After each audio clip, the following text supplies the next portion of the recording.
السلام عليكم ورحمة الله وبركاته. الحمد لله نحمده ونستعينه ونستغفره ونعوذ بالله من شرور أنفسنا وسيئات أعمالنا. من يهده الله فلا مضل له ومن يضلل فلا هادي له. وأشهد أن لا إله إلا الله وحده لا شريك له وأشهد أن محمدا عبده ورسوله. أما بعد، فإن أصدق الحديث كتاب الله وأحسن الهدي هدي محمد وشر الأمور محدثاتها وكل محدثة بدعة وكل بدعة ضلالة وكل ضلالة في النار. فأعوذ بالله من الشيطان الرجيم. يا أيها الناس اتقوا ربكم الذي خلقكم من نفس واحدة وخلق منها زوجها وبث منهما رجالا كثيرا ونساء واتقوا الله الذي تساءلون به والأرحام إن الله كان عليكم رقيبا. يا أيها الذين آمنوا اتقوا الله حق تقاته ولا تموتن إلا وأنتم مسلمون. يا أيها الذين آمنوا اتقوا الله وقولوا قولا سديدا يصلح لكم أعمالكم ويغفر لكم ذنوبكم ومن يطع الله ورسوله فقد فاز فوزا عظيما.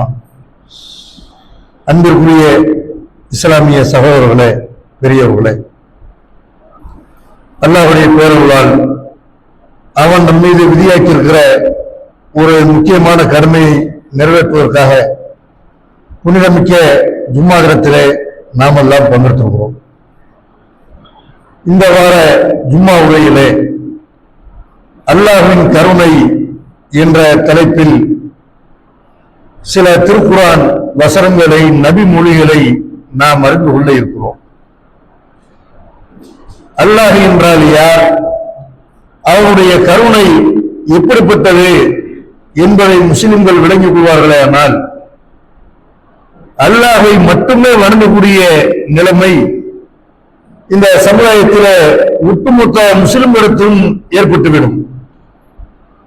அல்லாஹை மட்டும் வணங்க வேண்டிய முஸ்லிம்கள் அவனால் படைக்கப்பட்டவரிடத்துல, இறந்துவிட்டவரிடத்துல தன்னுடைய தேவைகளை கேட்டு முறையிடுவதற்கு, அல்லாஹ்வுக்கு இணையாக அவர்களை நினைப்பதற்கு காரணமே அல்லாஹ் எப்படிப்பட்ட கருணையாளன் என்பதை விளங்காததான்.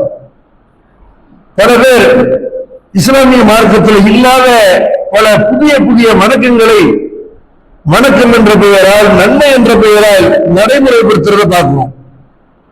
இந்த விதத்துகளை இவர்கள் செய்வதற்கு கூட காரணம் அல்லாஹ்வுடைய கருணை விளங்காததான். நம்ம செய்யக்கூடிய அமல்கள்லாம் பத்தாது, நம்ம சொர்க்கத்துக்கு போவதாக இருந்தா அல்லாஹ்வும் தூதரும் கற்றுத்தந்த அமல்களை விட அதிகமான அமல்களை செய்து, நம்ம முன்னோர்கள் உருவாக்கிய அமல்கள், பெரியார்கள் சொல்லித்தரக்கூடிய அமல்கள், இதெல்லாம் செஞ்சாலே நம்ம சொர்க்கத்துக்கு போக முடியும் என்று இந்த விதத்துகளை முஸ்லிம்கள் செய்வதற்கு கூட காரணம் அல்லாஹ்வுடைய கருணையை விளங்காத காரணம். அல்லாஹ்வுடைய கருணையினால சொர்க்கத்துக்கு போக போகும் என்பதை விளங்காம நிறைய அமல்கள் செஞ்சாதான் நம்ம சொர்க்கத்துக்கு போக முடியும் என்று நினைத்துக் கொண்டிருக்கிறார்கள். பல பேர் அல்லாஹ்விடத்தில் துவா செய்ய தெரியாத நிலைமையில் இருக்கிறார்கள், துவா செய்யாமல் இருக்கிறார்கள். ஏன் துவா செய்ய மாட்டேங்கிறீங்க? அல்லாஹ்விட துவா செய்ய வேண்டும் கேட்டா நம்ம துவா கேட்ட கிடைக்குமா? நல்லவங்க கேட்டத்தானே கிடைக்கும் என்று அல்லாஹ்வுடைய கருணை எல்லாருக்கும் இருக்கிறது என்பதை விளங்காம நல்லவர்களுக்கு மட்டும்தான் கருணை கிடைக்கும் என்று தன்னுடைய பிரார்த்தனையில பல பேர் நம்பிக்கை இழந்து போவதற்கு கூட அல்லாஹ்வுடைய கருணையை விளங்காததான் காரணம். அல்லாஹ் திருமறை குர்ஆன்ல தன்னை பற்றி முதல் அத்தியாயத்திலேயே குறிப்பிடுகிறார், அர் ரஹ்மான் ரஹீம், நான் அளவற்ற அருளாளனாக இருக்கிறேன், நிகரற்ற அன்புடையவனாக இருக்கிறேன். என்னுடைய அன்புக்கும் அருளுக்கும் நிகர் கிடையாது, லிமிட் கிடையாது அப்படின்னு அல்லாஹ் சொல்லி காட்டுகிறான். இன்னொரு இடத்துல திருமறை குர்ஆன்ல அல்லாஹ் சொல்லி காட்டுகிறான், கத்தப ரப்புக்கும் அலா நஃப்ஸிஹி ரஹ்மா, உங்களுடைய இறைவனாகிய நான் உங்கள் மீது அருள் புரிய வேண்டும் என்பதை எனக்கு நானே கடமையாக்கி கொண்டேன் அப்படிங்கிற அல்லாஹ். அல்லாஹ் நமக்கு அருள் செய்ய வேண்டும், கருணை புரிய வேண்டும் என்பதை அல்லாஹ்வுக்கு யாராவது நிர்பந்திக்க முடியுமா? அவன் ரப்புல் ஆலமீனா இருக்கலாம், அகில உலகத்தாருக்கும் எஜமானனாக அதிபதியாக இருக்கலாம். அவனை யாராலும் கண்ட்ரோல் பண்ண முடியாது, நிர்பந்திக்க முடியாது. ஆனால் அல்லாஹ் ஏன் கருணையாளனாக அன்பாளனாக இருக்கிறான்னு கேட்டா நானே அப்படி தீர்த்து கொண்டேன். இன்னொரு நிமிஷம் கூட சொல்லி காட்டுறாங்க, அல்லாஹ் இந்த உலகத்தை எல்லாம் உலக படைப்புகளை எல்லாம் படைச்சாங்க. படைக்கும் பொழுது விதிப்பலகையில் எல்லாம் எழுதிட்டானா இன்ன ரஹமத்தி எதனையும் கலவி, நான் கோபப்படுவேன்னா ஆனால் என்னுடைய கோபத்தை விட என்னுடைய கருணை மிஞ்சி விட்டது, என்னுடைய கருணை முன்னாடி நிற்கும் என்று அல்லாஹ் எழுதியிருப்பதாக பெருமானார் ஸல்லல்லாஹு அலைஹி வஸல்லம் அவங்க சொல்லி காட்டுறாங்க. அல்லாஹ்வை பொறுத்த வரைக்கும் அவன் அன்பாளன் கருணையாளன் என்பதை முஸ்லிம்கள் விளங்கும். நபிகள் நாயகம் ஸல்லல்லாஹு அலைஹி வஸல்லம் அவங்க காலத்துல மதீனாவுல சில போர் கைதிகள் பிடித்து கொண்டு வரப்படுகிறார்கள். அதுல ஹவாஸின் என்ற குலத்தை சேர்ந்த சில போர் கைதிகள் வர்றாங்க. அவங்க ஒரு பெண் இருக்கிற ஒரு பால் கொடுக்கக்கூடிய நிலைமையில ஒரு தாய் இருக்கிறாங்க. அந்த அம்மா என்ன செய்யறாங்கன்னா பால் கொடுக்க வேண்டும் என்ற உணர்வு அவங்களுக்கு ஏற்படுது. பிள்ளைய தேடுறாங்க, பிள்ளைய காணாம். அப்ப வேற எந்த பிள்ளை எல்லாம் இருக்கிறாங்களோ அந்த பிள்ளைய எல்லாம் எடுத்து செய்யறாங்க. பால் கொடுக்கிற பருவத்துல இருக்கக்கூடிய பிள்ளைகள் எல்லாம் எடுத்து பால் கொடுத்துட்டு இருக்கிற அம்மா. அப்ப அவங்க பிள்ளை கிடைச்ச உடனே அதே இடத்துல செய்யறாங்க. அந்த அம்மா அந்த பிள்ளையை அரவணைத்து கொண்டு பாசத்தோட அன்போட தன் பிள்ளைக்கு பால் கொடுக்கிறாங்க. இதை எல்லாரும் கவனிக்கிறாங்க. இந்த அம்மா ஒவ்வொரு பிள்ளைகளை தூக்கி அவங்களை அமர்த்துறத கவனித்து விட்டு அல்லாஹ் ஒரு தூர் சொல்றாங்க, இந்த பெண் தன்னுடைய குழந்தை தீயில் விட்டு பொசுக்கப்படுவதை நெருப்புல எரியப்படுவதை விரும்புவாரா? அது எப்படி விரும்ப? இவ்வளவு பிள்ளைங்க மேல அன்பு வச்சிருக்கிற இந்த பெண்ணு எப்படி தான் பிள்ளை நெருப்புல வீசப்படுறதை விரும்புவார்? நபிகள் நாயகம் ஸல்லல்லாஹு அலைஹி வஸல்லம் சொல்லி காட்டுறாங்க, அல்லாஹ் அர்ஹமு இபாதிஹி மின் ஹாலிஹி வல்லியார். இந்த தாய்க்கு தன்னுடைய பிள்ளை மேல பாசம் இருக்குதுல, கருணை இருக்குதுல, இதை விட அல்லாஹ் தன்னுடைய அடியார்கள் விஷயத்துல கருணை உடையவன் அன்புமிக்கவன் என்று அல்லாஹ்வுடைய தூதர் சொல்றாங்க. அல்லாஹ்வுடைய தூதர் என்ன சொல்றாங்க? அல்லாஹ் நரகத்தை தூக்கி போட்டுவான்னு பயப்படக்கூடாது. அல்லாஹ்வை நம்ம பயப்படணும், நரகத்தை அஞ்சணும். அதே நேரத்தில் நரகத்தை தூக்கி போட்டுவான் அல்லாஹ் பத்தி ஒரு தவறான எண்ணத்தை மனதில் உருவாக்கி கொண்டு அவனை வணங்கக்கூடாது. அவன் கருணை மிக்கவன், அன்பு மிக்கவன். அவன் விஷயத்துல நம்ம உண்மையாக நடந்து கொண்டால், அல்லாஹ்வுக்கு இணை கற்பிக்காமல் நடந்து கொண்டோமையான நம்முடைய பாவங்களை அவன் மன்னிப்பான். நம்மகிட்ட அமல்கள் பிறவி ஏற்பட்டா கூட அல்லாஹ் மன்னிப்பான் என்ற எண்ணத்தில் தான் அல்லாஹ் பெரிய இடத்துல வைக்கணும். தவிர அல்லாஹ் நம்மளை கண்டிப்பான் கண்டிப்பா நரகத்தெல்லாம் போட்டுருவான் அந்த எண்ணம் தான் பல பேர் திருந்தாமல் இருக்கிற கூட காரணம். பல பேர் என்ன செய்வாங்க, அவங்க கெட்டவர்களாகவே இருப்பார்கள். ஏன் இப்படி இருக்கீங்க, திருந்த வேண்டியதானே, இனிமே திரும்பி அல்லாஹ் என்னை மன்னிக்க போறான் விடுமாங்க. இனிமே திரும்பி நான் சுருக்கத்துக்கு போக போறேன், இவ்வளவு அநியாயம் பண்ணிட்டேன், இனிமேல் சுருக்கத்துக்கு போக போறேன்னு நினைக்கிறாங்கல்ல. அப்ப அல்லாஹ்வுடைய கருணையில நம்பிக்கை இருக்காமல் இருக்க வேண்டும். இத திருக்குறான்ல பல இடங்கள்ல அல்லாஹ் விரும்புகிறார்கள் சொல்லி காட்டுகிறான். அதே மாதிரி நபிகள் நாயகம் ஸல்லல்லாஹு அலைஹி வஸல்லம் அவர்கள் அல்லாஹ்வுடைய கருணையை நமக்கு பல சந்தர்ப்பங்கள்ல உணர்த்துகிறார்கள். எப்படி எல்லாம் சொல்றாங்க, ஒருத்தர் மறதியினால அவர் நோன்பு வச்சிருக்கிறாரு, மறதியினால எதையாவது குடிச்சிடுறாரு, அல்ல மறதியில ஒருத்தர் துணுகாம தூங்கிடுறாரு. மறதியினால சில தவறுகள் செய்வோம்ல, தொழுகையில ஓட வேண்டிய ஏதோ ஒண்ணு ஓடல, அது ஓடல, இந்த தொழுகை இல்லை, வேற ஒண்ணு ஒருத்தர் ஓட மறந்துட்டாரு, இதுக்காக நல்லா குற்றம் முடிப்பானா? பெருமானார் ஸல்லல்லாஹு அலைஹி வஸல்லம் சொல்லி காட்டுறாங்க, இதா நசிய அத்தரவ சரிப சுஃபல் யுத்திம்ம சௌமஹு. ஒருத்தர் மறந்து குடித்தோ சாப்பிட்டோ செய்து விட்டாரு, ஆனால் நோன்பு வைத்த நிலைமையில ஏதாவது சாப்பிட்டு விட்டார், குடித்து விட்டார், அவர் நோன்பை தொடரட்டும். ஏனென்று சொன்னால் இன்னமா அத்தரவஹுல்லாஹ், அல்லாஹ் அவர் உணவளித்திருக்கிறான், சக்காஹு அவருக்கு நீர் வைத்திருக்கிறார். நோன்பு வைக்காம கஷ்டப்பட்டு நோன்பு வச்சு கஷ்டப்பட்டு இருக்கிறாரு, அவர்கள் குடிக்கணும் அந்த உணவு ஏற்படுது. அல்லாஹ் செய்யறான், மறதியை உண்டாக்கி தண்ணியை குடிக்க வைக்கிறான், சாப்பிட வச்சு மறந்தாப்புல சாப்பிட்டாரு. இந்த அல்லாஹ்விற்கு அவர் மேல புரிந்த கருணை அல்லாஹ் செய்திருக்கிறார் என்று மறதியினால் ஒருத்தர் சாப்பிட்டு விட்டால் குடித்து விட்டால் நோன்பு வைத்திருக்கிற நிலைமையில அவர் அல்லாஹ் தண்டிக்க மாட்டான். இது அல்லாஹ் அவருக்கு செய்த கருணை என்று பெருமானார் ஸல்லல்லாஹு அலைஹி வஸல்லம் செய்யறாங்க. மறதியினால் ஏற்படக்கூடிய தவறுக்கு தண்டனை கிடையாது, அல்லாஹ் அப்படியெல்லாம் குற்றம் பிடிக்கிறார்கள் கிடையாது அப்படிங்கிறாங்க. ஒருத்தர் நோயாளியா இருக்கிறாரு, பயணத்துல இருக்கிறாரு, அவருக்கு ஒரு செய்யறதுக்கு குடிக்கிறதுக்கு தண்ணி கிடைக்கல, இதனால அவர் அவர் தன்னுடைய அமல்களை குறை வச்சுறாரு, கரெக்டான நேரத்துக்கு தொழுக முடியாம போயிருக்கிறது, இதுக்காக வேண்டிய எல்லாம் குற்றம் பிடிப்பானா? அல்லாஹ் மனிதனை பலவீனமானவனாக படைத்திருக்கிறான். மனிதனை பொறுத்த வரைக்கும் அவனுடைய எல்லா பலவீனங்கள் சூழ்நிலைகள் அதை புரிந்தவன், எல்லாம் நூல் முடிச்சாம பாக்குறவங்க அல்ல.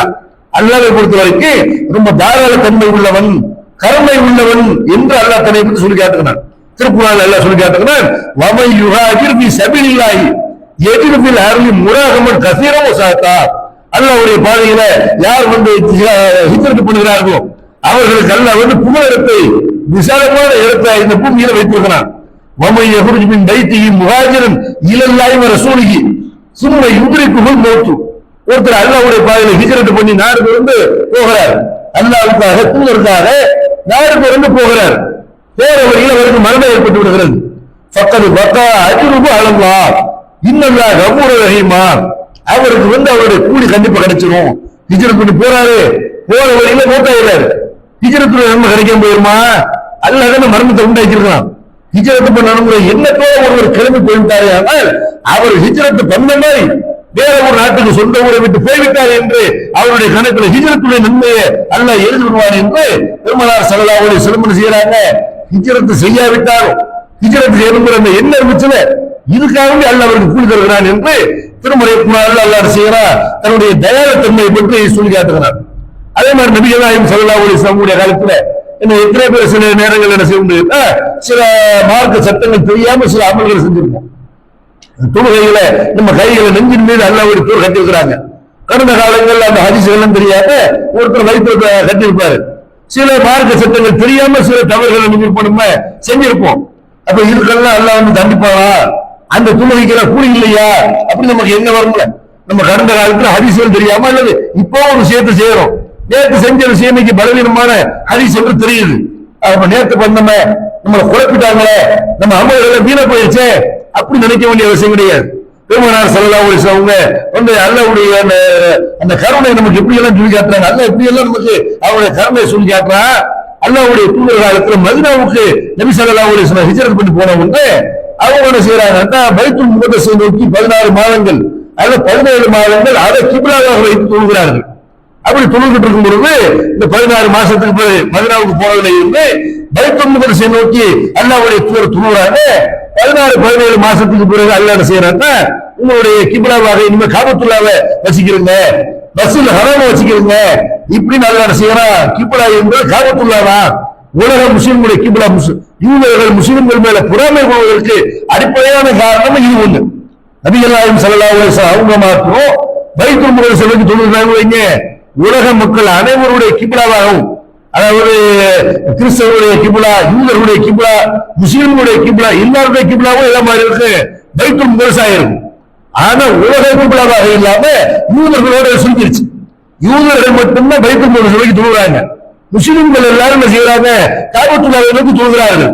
இதுல ரொம்ப கடுப்பாயிட்டா என்று அல்லாஹ்வுடைய தூதர் என்ன செய்யறாங்க, முஸ்லிம் நடத்துகிற ஜும்மா சனிக்கிழமைக்கு முன்னாடி, சனிக்கிழமை யூதர்களுக்கு சிறப்பு நாளாக கொடுக்கப்பட்டிருக்கிறது. அதை முந்திக் கொண்டு முஸ்லிம்கள் என்ன செய்யறாங்க, நாங்க வெள்ளிக்கிழமை முதல் நாள் நாங்க வணக்கத்தை முடிச்சிருவோம் என்று அப்படி செய்யறதுனால யூதர்களுக்கு முஸ்லிம்கள் மேல பொறாமை ஏற்படுது. இந்த மாதிரி விஷயத்துல என்ன செய்யறாங்க, கிப்லா விஷயத்துல யூதர்கள் பொறாமைப்படுகிறார்கள் என்று அல்லாஹ்வுடைய தூதர் சொல்லி காட்டுகிறார்கள். அப்ப கிப்லாவை அல்லாஹ் மாத்திர உடனே முஸ்லிம்கள் என்ன செய்யறாங்க, எல்லாரும் காபத்துல்லாவை தொழுகிறார்கள்.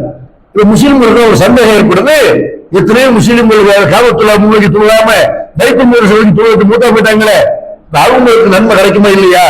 அவங்களுக்கு சட்டம் தெரியல, அவங்களுக்கு அந்த கிப்லாவை முன்னோக்கி தொழுது போயிட்டாங்க என்று நினைக்கக்கூடிய நேரத்துல அல்லாஹ் ஒரு வசனத்தை இறக்குனா, வமா கானல்லாஹு லியுதிய்ய ஈமானக்கும், அல்லாஹ் உங்களுடைய நம்பிக்கை வீணாக்க மாட்டான். அல்லாஹ் சொன்னதுல பைத்துல் முகத்தஸை சொல்றீங்க. அப்ப அல்லாஹ் நீங்க சட்டம் வேற மாறின உடனே கிப்லா மாறின உடனே கூலி மாறி போயிருமா? அதெல்லாம் இல்ல. நீங்க எந்த நம்பிக்கையில நீங்க செஞ்சீங்க, இது அல்லாஹ்வுடைய மார்க்கம், இது அல்லாஹ்வுடைய சட்டம், அல்லாஹ்வுடைய தூதர் சொல்லி கொடுத்தது, இந்த எண்ணத்துல பண்ணீங்க, உங்களுக்கு கூலி கிடைக்கும். ஒரு ஆள் ஒரு ஹதீஸை சொல்லி காட்டு, அதை ஏற்றுக்கிற மாட்டேன், நான் என் முன்னோர் மாதிரி தான் நான் துணுவேன், என்னுடைய முன்னோர்கள் மாதிரி தான் நாங்க இந்த காரியத்தை செய்வோம், அப்படி ஒருத்தர் செஞ்சிருந்தா தான் அவருக்கு தண்டனை அமையும், தவறு அமையும். தெரியாம செய்யறாரு, சைகால தெரியல, அது உண்மையை புயல் தெரியல, கடைபிடிச்சிட்டாரு, அதை நல்லா தண்டிப்பான்னு அப்படி தண்டிக்க மாட்டான், உங்களுடைய நம்பிக்கை எல்லாம் வீணாக்க மாட்டான் என்று அல்லாஹ் குர்ஆன் வசனத்தை இறக்கி என்ன செய்யணும். கடந்த காலங்களில் நீங்கள் ஒரு மார்க்க சட்டத்தை கடைபிடிச்சிருக்கிறீங்க, அது மாற்றப்பட்டு விட்டது. கடந்த காலத்தில் செஞ்சவங்களும் கூலி இருக்கிறது, இப்ப செய்யறவங்களும் கூலி இருக்கிறது என்று அல்லாஹ் செய்யணும் தன்னுடைய கருணையை சொல்லி காட்டுகிறார். இதெல்லாம் எதுக்கு அல்லாஹ்வுடைய புரிஞ்சுறாங்க, அல்லாஹ் வந்து என்ன செய்யறாங்க, தன்னுடைய அதிகாரிகள் விஷயத்துல ரொம்ப கருமையால தான் இருக்கிறான். ஒவ்வொரு விஷயத்துல மறதிக்கு அவனை பிடிச்சி நோய் ஏற்பட்டுருச்சு, டைம் பண்ண முடியும், டைம் பண்ணனால ஒரு கூலி கம்மி, இப்படி பண்ணல, நோய் ஏற்பட்டாலும் அந்த நேரத்தில் தூங்க முடியல, கருத்து படுக்கையா கிடக்கிறாரு, உணர்வே இல்லை, இதுக்காக நல்லா கேட்பானா? கேட்க மாட்டான். அல்லாஹ் கருணையாளராக இருக்க, அல்லாஹ்வுடைய கருணையினாலதான் எல்லாருமே சொர்க்கத்துக்கு போக முடியும். அல்லாஹ் வந்து நம்முடைய அமல்களால் நம்ம சொர்க்கத்துக்கு வந்து நிறைய பேர் நினைச்சிட்டு இருக்கோம். ஆனால் ரசூலுல்லாஹி சொல்லி காட்டுறாங்க, எதுக்குள்ள அகலும் அமலகுல் ஜன்னா, உங்கள யாரையும் அவருடைய அமல ஒரு சொர்க்கத்துக்கு நுழைவிக்காது அப்படிங்கிறாங்க. அப்ப சஹாபாக்கள் அல்லாஹ்வுடைய தூதர் உங்களுக்குமா? ஆமா. வலான இல்லா யத்தகம்மதன் இல்லாஹு ஃபல்லலின் வரஹமத்தின், அல்லாஹ் என்னை தன்னுடைய அருளால் போர்த்துக் கொண்டார். நானும் ஒன்று செய்ய முடியாது, அல்லாஹ் தன்னுடைய அருளால் போர்த்துக் கொள்ளாவிட்டால் நானும் அமல்கார சொர்க்கம் போக முடியாது என்று பெருமானார் ஸல்லல்லாஹு அலைஹி வஸல்லம், நான் முற்போதே எந்த மனிதரையும் அவருடைய அமல சொர்க்கத்துக்குள்ள நுழைவிக்காது. அல்லாஹ் கருணை புரிந்து சின்ன சின்ன நன்மைக்கு எல்லாம் செய்யறான்னு கேட்டா அல்லாஹ் கருணை புரிந்து சொர்க்கத்துக்கு அனுப்பிடுறான். இந்த அளவுக்கு அல்லாஹ் ஒருத்தர் சொல்றாங்க, நம்ம வந்து அமல்களை கூட முஸ்லிம் சமுதாயம் என்ன பண்றாங்க, சிரித்துக் கொண்டார்கள். அமல் தான் இஸ்லாமிய மார்க்கத்துல வணக்கம் என்று தொழுகை அமலே, திக்ர் செய்யறது அமலே என்ற அமல்களை கூட சுருட்டிக் கொண்டார்கள். துவா செய்யறது, தஸ்மீலை ஊட்டுறது, இதெல்லாம் தான் அமல் என்று பள்ளிவாசலோட அமலை நீட்டிக் கொண்டார்கள். சமூக பணிகள்ல முஸ்லிம்கள் பல பேர் செய்யறாங்க, ஈடுபடாமல் இருக்கிறார்கள். ஆனால் அல்லாஹ்வுடைய தூதர் எதெல்லாம் அமலுங்கிறாங்க, எதெல்லாம் சுருக்கத்தை கொண்டு போகணும்னு சொல்றாங்க. ஒரு மனிதரை பற்றி சொல்லி காட்டுறாங்க. ஒரு மனிதர் தெருவில் நடந்து போயிட்டு இருக்கிறார். ஒரு கிணறு இருக்கிற நேரத்துல ஒரு நாய் கிணத்துடைய வாசல் நின்று கொண்டு அது தாகத்தால் என்ன செய்யுது, அங்க ஈரமாக இருக்கிற அந்த ஈரத்தை நாக்கால் நக்கி கொண்டிருக்கிறது, இங்க உள்ள மண்ணை நக்கி கொண்டிருக்கிறது. அவர் பார்க்கிறார், ஆகா நமக்கு ஏற்பட்ட தாகம் இருக்கு ஏற்பட்டிருக்குது. இவர் கீழே இறங்கி தண்ணி குடிச்சுட்டு வந்தார். இப்ப நாய்க்கு இறங்க தெரியுமா உள்ள, அது வந்து நின்றுகிட்டு போற வழி தெரியாம செய்யுது, முடிச்சுக்கு நிக்குது. இதுக்கு நம்ம தண்ணி கொடுக்க வேண்டும் என்று அவர் என்ன செய்யறாரு, உள்ள இறங்கி தன்னுடைய அந்த கால் வகையில சாட்சியில தண்ணியை பிடித்துக் கொண்டு அவர் அந்த கால் வகையில செய்யறாரு, மேல வர்றாரு. வந்து அந்த நாய்க்கு தண்ணி போயிட்டாரு. அல்லாஹ் என்ன செய்யறான்னு கேட்டா, இவருடைய இந்த காரியத்தை பார்த்துவிட்டு இவருக்கு நன்றி தெரிவிக்கக்கூடிய வகையில அல்லாஹ் வந்து நினைத்தான், அவருக்கு வந்து சொர்க்கத்தை தந்து விட்டான், சொர்க்கவாசி என்ற ஒரு விஷயத்துல முடிவெடுத்து விட்டான் என்று பெருமானார் ஸல்லல்லாஹு அலைஹி வஸல்லம் காட்டுறாங்க. அப்ப சஹாபாக்கள் கேட்கிறாங்க, அல்லாஹ்வுடைய தூதரே இன்னலனா ஃபில் பகாயிமி அஜ்ரும், வாயில்லாத ஜீவன்கள் விஷயத்துல அதுக்கு தண்ணி கொடுத்ததாக வந்து அல்லாஹ் கூலி கிடைக்குமா? ரசூலுல்லாஹி சொல்றாங்க, ஃபீ குல்லி கபிதின் ரத்பத்தின் அஜ்ர், உயிருடைய ஒவ்வொரு பிராணி விஷயத்திலையும் உங்களுக்கு நன்மை இருக்கிறது, அல்லாஹ் கூலி எழுதுகிறான் என்று பெருமானார் ஸல்லல்லாஹு அலைஹி வஸல்லம் காட்டுறாங்க. நாய்க்கு தண்ணி கொடுத்ததுக்காக வேண்டி அவருக்கு சொர்க்கம் கிடைக்கும்னு சொன்னா, நம்ம வெயில் காலத்துல கடுமையான வெயிலா இருக்குது, நம்ம ஒரு தண்ணீர் பந்தல் அமைத்தால் அல்லாஹ் நமக்கு சொர்க்கம் தர மாட்டானா? ஒரு வாயில பிராணிக்கு தண்ணியை கொடுத்ததுக்கு ஒரு சொர்க்கம் கிடைச்சிருச்சுன்னா இந்த மாதிரி காரியங்களை நம்ம செய்யணுமா இல்லையா? இதுவும் அமல் தான், நம்ம சொர்க்கத்திற்கு கொண்டு செல்லக்கூடிய ஒரு அமல், அல்லாஹ்வுடைய ஒரு கருணை. அதே மாதிரி பெருமானார் ஸல்லல்லாஹு அலைஹி வஸல்லம் சொல்லி காட்டுறாங்க, ஒருத்தர் வீதியில் நடந்து போயிட்டு இருக்கிறாரு, தொழுகை நேரம் வந்துருச்சு. ஆனால் அவர் போற வழியில ஒரு மரக்கிளை ஒன்று முறிந்து அதை வந்து ரோட மறைச்சிக்கிட்டு இருக்குது. யாரும் ரொம்ப போக முடியல, அங்கிட்டு இருந்து யாரும் இங்கிட்டு வர முடியல, இங்கிட்டு இருந்து யாரும் அங்கிட்டு போக முடியல. இப்படி ஏற்பட்டு இருக்கிறவர் பாக்குறாரு. பாத்திரம் என்ன செய்யறாங்க, தொழுகைக்கு கூட லேட்டா போய்க்குவோம், ஃபர்ஸ்ட் இந்த மக்களுக்கு ஏற்பட்டு தொல்லையில இருந்து மக்களை நம்ம ரிலீஃப் பண்ணணும் அப்படின்னு என்ன செய்யறாரு, அந்த மரத்தை வந்து அவர் ஆள்கள் கூப்பிட்டு பண்ணிருப்பாரு. அந்த மரத்தை வந்து என்ன செய்யறாரு, ஓரமா தூக்கி போடுறாரு. தூக்கி போட்டு அதுக்கப்புறம் என்ன செய்யறாரு, துழுவ போறாரு. அல்லாஹ் என்ன செய்யறார், இவனுக்கு இந்த மனிதர்கள் மேல இவ்வளவு கருணை இருக்குன்னா, நான் ரப்புல் ஆலமீன் கருணையாளர் அரஹமானா இருக்கிறேன், அரஹீமா இருக்கிறேன், நான் இவனை சும்மா விடுவேனா? இப்படி அல்லாஹ் என்ன செய்யறான், உன் பாவங்களை நான் தள்ளுபடி பண்ணிட்டேன் போ சொர்க்கத்துக்கு. இப்படின்னு மக்களுக்கு தொல்லை நின்று கொண்டிருந்த ஒரு பொருளை ஒருத்தர் அப்புறப்படுத்தினதுக்காக வேண்டி அல்லாஹ் அவருக்கு சொர்க்கத்தை தருகிறான் என்றால் அல்லாஹ் எப்படி பார்க்கிறான், கொஞ்சமாவது உனக்கு ஈமை இருக்கும் மற்ற மனிதர்கள் விஷயத்துல இருந்தா உனக்கு நாய் இறக்கும் காட்டுற, ஒரு பூனை மேல இறக்கும் காட்டு, ஒரு நாய் மேல இறக்கும் காட்டு, மனுஷன் மேல ஒரு தாய்வப்பு மேல இறக்கும் காட்டு, ஒரு முதியவர் மேல இறக்கும் காட்டு, ஒரு பச்சை குழந்தை மேல இறக்கும் காட்டு. அல்லாஹ் ஒரு தூர சொல்றாங்கல்ல, ஒரு சகாபி வந்து அல்லாஹ் ஒரு தூர சந்திக்க வர்றாரு.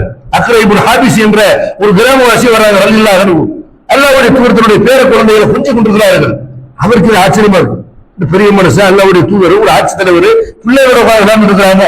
சில பேர் தான் பிள்ளைய கூட்டிட்டு சுத்திட்டு இருப்பாங்க, அது சந்தோஷப்பட வேண்டிய விஷயம் தான். அதனால செய்வாங்க, இவர் எப்ப பார்த்தாலும் பிள்ளையோட வருவாரு. இப்படி செய்வாங்க, பிள்ளையோட ஒருத்தர் வர்றது, பிள்ளை பைக்ல வச்சுட்டு போவாரு, பிள்ளைகளுக்கு மிட்டாய் வாங்கி தருவாரு. இதெல்லாம் கூட வந்து கேள்வி பண்றதையும் பார்க்கிறோம். ரசூலுல்லாஹி ஸல்லல்லாஹு அலைஹி வஸல்லம் அப்படி பாக்குறாரு, ஒரு பெரிய மனுஷனா இருக்கிறாங்க, பிள்ளையோட கொஞ்சிட்டு இருக்கிறாங்க. அவர் கேட்கிறார், அல்லாஹ்வுடைய தூதர், எனக்கு 10 பிள்ளைங்க இருக்கிறாங்க, ஒரு பிள்ளைய நான் தூக்கி கொஞ்சம் இல்லையே, நீங்க இப்படி இந்த பிள்ளைகளுக்கு முட்டை கொடுக்குறீங்களே? அப்ப ரசூலுல்லாஹி சொல்றாங்க, உன் கல்புல இருந்து அல்லாஹ் இரக்கத்தை எடுத்து விட்டால் நான் என்னமா பண்றது? லா இரகம் உள்ளாகும் அல்லா இரகம், யார் இரக்கம் காட்டவில்லையோ அவர் இரக்கம் காட்டப்பட மாட்டார், அவருக்கு அல்ல இரக்கம் காட்ட மாட்டான் என்று அல்லாஹ்வுடைய தூதர் சொல்றாங்க. பிள்ளைங்க மேல இறக்க பொறுப்பா, அப்பதான் உனக்கு இறக்கம் கிடைக்கும். நாளைக்கு வயசான காலத்துல நீ வந்து விட்டு உன்னை இந்த பிள்ளைகள் கவனிப்பார்கள், நீ குஞ்சுகளை நினைத்து பார்ப்பார்கள், நீ அவங்களுக்கு அவங்க தேவை நிறைவேற்ற நினைத்து பார்ப்பார்கள். அல்லாஹ் உனக்கு அன்பு செலுத்துவான். அல்லாஹ்வுடைய கருணை கிடைக்க வேண்டுமானால் நீ கருணையோடு நடந்து கொள்ள வேண்டும் என்று அல்லாஹ்வுடைய தூதர் சொல்றாங்க. பிள்ளை குஞ்சுகளுக்காக கூட அல்லாஹ் செய்வான், நம் மீது கருணை புரிவான். நம்முடைய ஒவ்வொரு நன்மைக்கும் அல்லாஹ் சின்ன சின்ன அற்பமான விஷயத்துக்கு கூட அல்லாஹ் செய்வான், நம்ம மீது கருணை புரிந்து நம்ம சொர்க்கத்தை கிடைச்சிருவோம். அதே மாதிரி பெருமனார் அவங்க சொல்லி காட்டுறாங்க. ஒரு மனிதர் கடந்த காலத்துல ஒரு மனிதர் இருந்தார். அவர் என்ன பண்ணாரு, முற்காலத்துல வாழ்ந்த இறை தூதர்களை ஒருத்தர் அவங்களை அவங்க சமுதாயத்தில் உள்ள ஒருத்தர் சொல்லி காட்டுறாங்க. இஸ்ரவேல் சமுதாயத்தில் ஒருத்தர் என்ன பண்ணாரு, அவருக்கு மரணம் ஏற்படுகிறது. மலக்கு மௌத் நெஞ்சினாங்க, அவர் உயிரை கைப்பற்றுறாங்க வந்து விட்டார்கள். அவர் வந்த உடனே அப்ப அந்த மனுஷன் கேட்கப்படுது, அல்ல அமிர்தமின் கை ஏதாவது நன்மை செஞ்சிருக்கிறியா அப்படின்னு அவர் சொல்றாரு, மாலம் எனக்கு தெரிஞ்சு நன்மையெல்லாம் நம்ம பண்ணல, ஒரு நன்மை செய்யாத ஒரு ஆள்.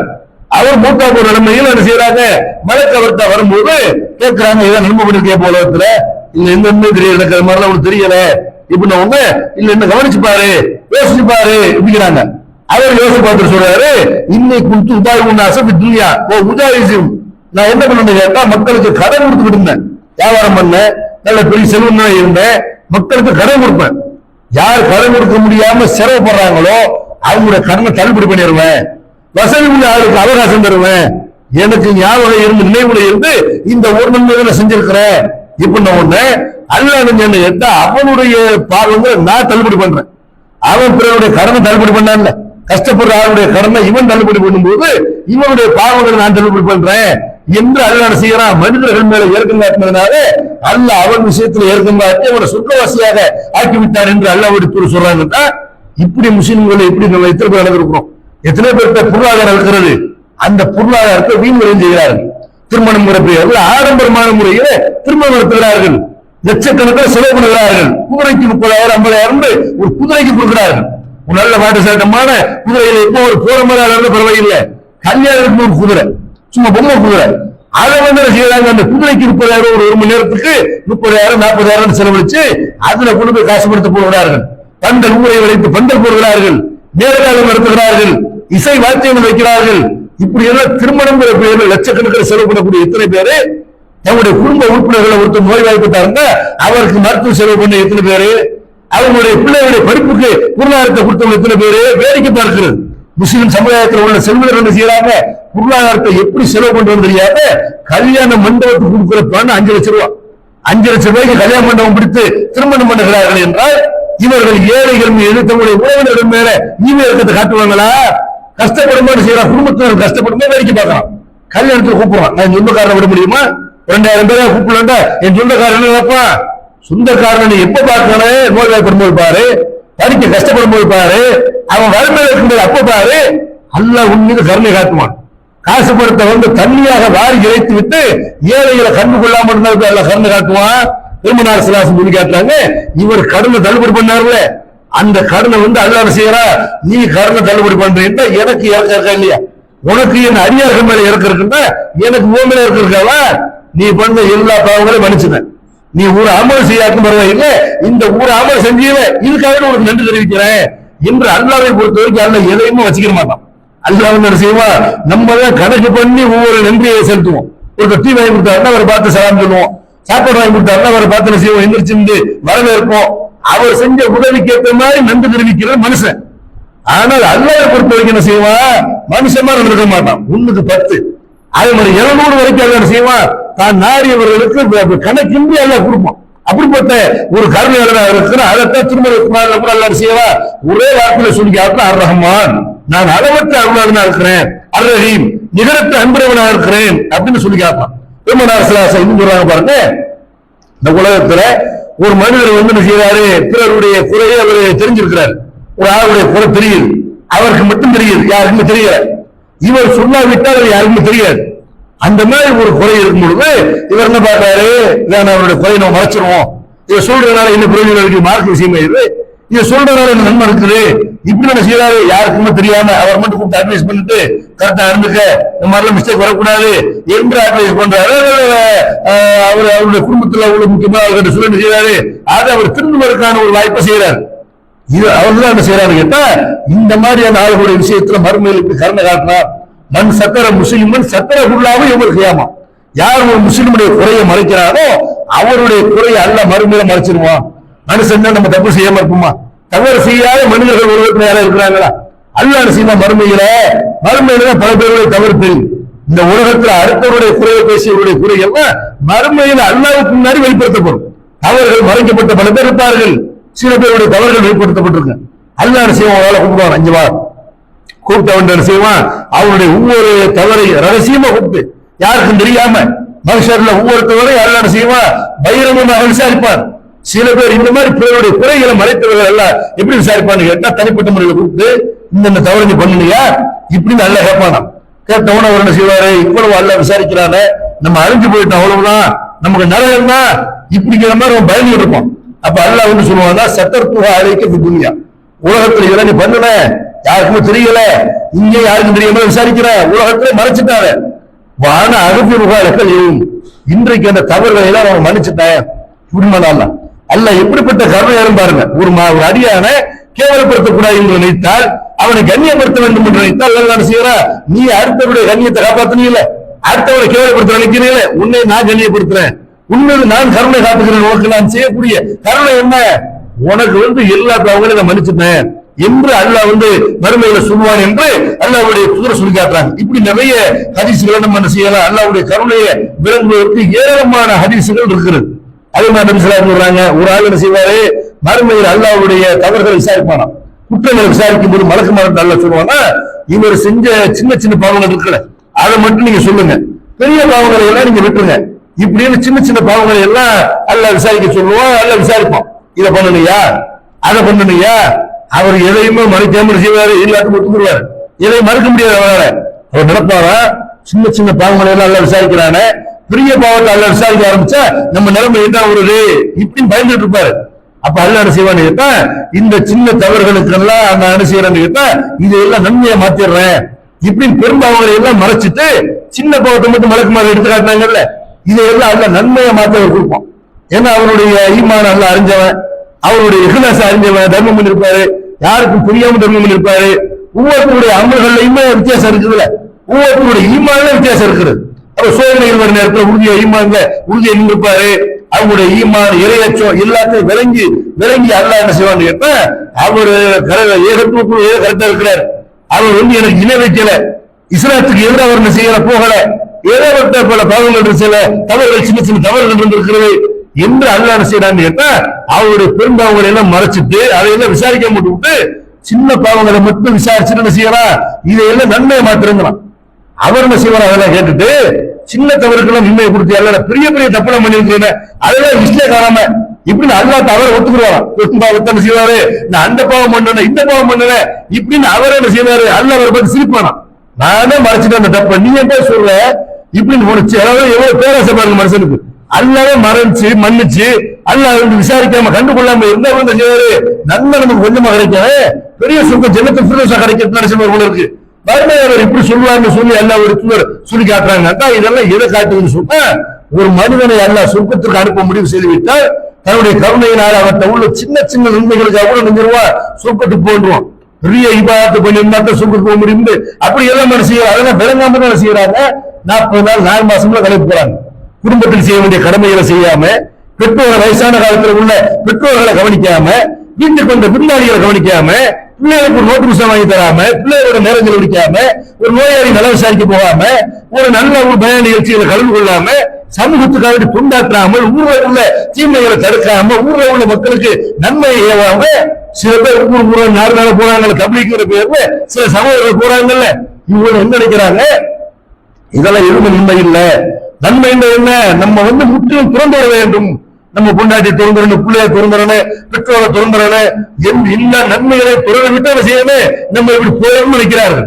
அல்லாஹ் செய்வா இப்படி எல்லாம் வந்து ஒரு முற்றிலும் திறந்து எல்லாத்தையும் திறந்தாட்டா அல்லாஹ் நன்மை தருவானா, அப்படி அல்லாஹ் இங்க சொல்றானா, அப்படி சொல்லல.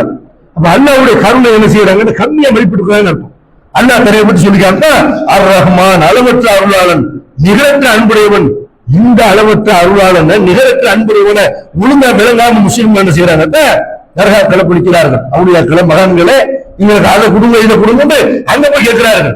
அவங்ககிட்ட கேட்டா, ஏங்க இப்படி போறீங்க, அல்லாஹ் உங்களுக்கு பத்தாவா, படைச்சவன் பத்தாவா, எதுக்கு தர்காக்களை போய் மண்டி வைங்க, அங்க போய் தேவைகளை கேட்கறீங்கன்னு சொன்னா, அது அல்லாஹ் நம்ம கிட்ட தருவானா, நம்ம எல்லாம் பாவிகள். அவங்க சொல்ற வாதம் என்ன, அல்லாவுக்கு இணையாக அவுலியாக்களை வைக்க வேண்டும் என்று நினைத்து அவர்கள் தர்காவுக்கு போகல. எந்த முஸ்லீமாவது இந்த அப்துல் கார் ஜிலானி அல்லாவுக்கு இணையானவர் என்று சொல்லுவாங்களா? சொல்ல மாட்டார்கள். ஷாவுல் அமீது பாஷா அல்லாவுக்கு நிகரானவர் என்று அப்படி நினைப்பாங்களா? நினைக்க மாட்டார்கள். அவங்க என்ன நினைக்கிறாங்க? நம்ம கேட்டா அல்லாஹ் தருவானா? நம்ம பாவிகள், நம்ம வட்டி வாங்குறோம், நம்ம தண்ணி அடிக்கணும், நம்ம பொய் சொல்றோம், நம்ம கேட்ட அப்படி எல்லாம் தருவான். அவனுக்கு விருப்பமான அவர் அல்லாஹ்வுக்கு பிடித்தமான ஆள்கள், இபாதத்துகளை ஈடுபட்டவர்கள், அல்லாஹ்வுடைய பாதையில் உறுதித்தவர்கள், இவங்க கேட்டா தான் அல்லாஹ் தருவான். இப்படிங்கிற நம்பிக்கையில தானே செய்யறாங்க. கேட்டா போய் அவுலியா கிட்ட போய் நாங்க நிக்கிறோம், அவங்க கேட்டா அல்லாஹ் தருவான்னு அவர் நினைக்கிறார்கள். அல்லாஹ் தன்னை பற்றி திருமலை குர்ஆன்ல சொல்லி காட்டுகிறார். யா இபாதி அல்லதீன அஸ்ரஃபு அலா அன்ஃபுஸிஹிம் லா தக்னது மின் ரஹ்மத்தில்லாஹ். தங்களுக்கு தாங்களே அநியாயம் செய்து கொண்ட எனது அடியார்களே, அல்லாஹ்வுடைய அருளை நீங்க நம்பிக்கை வைக்காதீங்க. அல்லாஹ் எப்படி சொல்றான்? நல்லவர்களே கூப்பிடல, அவுலியாக்களை மகான்களே அல்லாஹ்வுடைய அருளை கேளுங்க அப்படி சொல்லல. தங்களுக்கு தாங்களே அநியாயம் செய்து கொண்ட எனது அடியார்களே, நீங்க அநியாயம் பண்ணா நீங்க அடியார்கள் தானப்பா, நீங்க அடிமைகள் தானே, என்ன இருக்க உங்களுக்கு யார் இருக்கிறா? அல்லாஹ்வுடைய அருளை நம்பிக்கை வைக்காதீங்க. இப்படி பாவைகளை விட்டு அருளை கேளுங்க, கருணை கேளுங்கன்னு சொல்லக்கூடிய அல்லாஹ் பத்தி முஸ்லீம்கள் நினைக்கிறாங்க. நமக்கெல்லாம் அல்லாஹ் கருணை காட்ட மாட்டான், நமக்கெல்லாம் அன்பு காட்ட மாட்டான். அப்ப அல்லாஹ் தன்னை பற்றி குர்ஆன்ல என்ன சொல்றாங்க? நீ பாவியா இருந்தா கேளு. அல்லாஹ்வுடைய தூதர் சொல்றாங்க, ஒரு என்ன செய்யறாங்க? பாலைவனத்துல பயணம் பண்றாரு. பாலைவன பயணம் என்பது அவர் போன குதிரையோட ஒட்டகத்தோட திரும்பியாரு. அந்த வாகனத்தை மிஸ் பண்ணாருங்க, அவரோட அவர் மூத்தா போற ஸ்டேஜ் தான். அவர் எப்படி பாலைவனத்தை கடந்து வருவாரு? அந்த குதிரையில ஒட்டகத்துல தான் தனக்கு தேவையான உணவு பாகத்தை அவர் எடுத்து வந்திருப்பாரு. அதை ஒருத்தர் மிஸ் பண்ணிட்டாருன்னா அவர் நிலைமை என்னாது? இப்படி ஒருத்தர் மிஸ் பண்ணிடுறாரு. உதாரணத்துக்கு சொல்றாங்க, மிஸ் பண்ண சிறாருன்னா அங்கே அவர் தன்னுடைய அங்கே தூங்கிறார். தூங்கி எந்திரிச்சு பாக்குறாரு, வாழ்க்கையில நம்பிக்கை இழந்து போய் படுத்திருந்தாருல, எந்திரிச்சு பாக்குறாரு, பார்த்தா அவருடைய வாகனம் அவருடைய குதிரையை ஓட்டமோ கண் முன்னாடி நிக்கிறது. அவர் கொண்டு சாப்பாடு இருக்கிறது, அவர் கொண்டு தண்ணி இருக்கிறது. இதை பார்த்துட்டு மகிழ்ச்சியில் அவர் என்ன செய்யறாரு கேட்டா, அல்லாஹும்ம அன்த அப்தி வ அன ரப்புக், இறைவா நீ என் அடிமை, நான் உன் எஜமானன். இப்படி காட்டிட்ட, இப்படி செய்வாரு. யாருன்னா நீ எஜமான், நான் உன் அடிமைன்னு சொல்றது பதிலா மாற்றி சந்தோஷத்துல மாற்றி சொல்லுறாரு. அல்லாஹ் என்ன செய்யறான்? இந்த அடியான் காணாமல் போன ஒரு வாகனத்தை பார்த்து இவ்வளவு மகிழ்ச்சி அடைகிறாங்க, தலகால் புரியாம பேசுறாங்க. இதை விட பாவம் செய்த ஒரு அடியான் தன்னுடைய பாவத்தை உணர்ந்து அல்லாஹ்வை விட்டால் நம்மளை யார் மன்னிக்க முடியாது, அல்லாஹ்வை விட்டால் நமக்கு யார் கருணை காட்ட முடியாது என்று விளங்கி அல்லாஹ்ட்ட வரக்கூடிய நேரத்துல அல்லாஹ் என்ன செய்யறான்? இந்த அடியாரை விட மகிழ்ச்சி அடைகிறான் என்று பெருமானார் ஸல்லல்லாஹு அலைஹி வஸல்லம் அவர்கள் ஒரு அடியான் பாவம் மன்னிப்பு கேட்கும் பொழுது அல்லாஹ் கடுமையாக மகிழ்ச்சி அடைகிறான் என்று அல்லாஹ்வுடைய கருணையை சொல்லி இருக்கும் போது அல்லாஹ்வுடைய கருணையை குறைச்சு மதிப்பிடலாமா? அப்ப முஸ்லிம்கள் அல்லாஹ்வுடைய கருணையை முறைய வழங்கணும். அல்லாஹ்வுடைய கருணையை வழங்கி அவன்கிட்ட மட்டும்தான் நம்முடைய தேவையை கேட்கணும். அவனை விட்டு விட்டு அவனால் படைக்கப்பட்ட யாரிடத்திலையும் நம்முடைய தேவைகளை கேட்கக்கூடாது. அல்லாஹ்வுடைய கருணையை பெறுவதாக இருந்தால் அவன் சொன்ன அமல்களை மட்டும் செஞ்சா போதும்.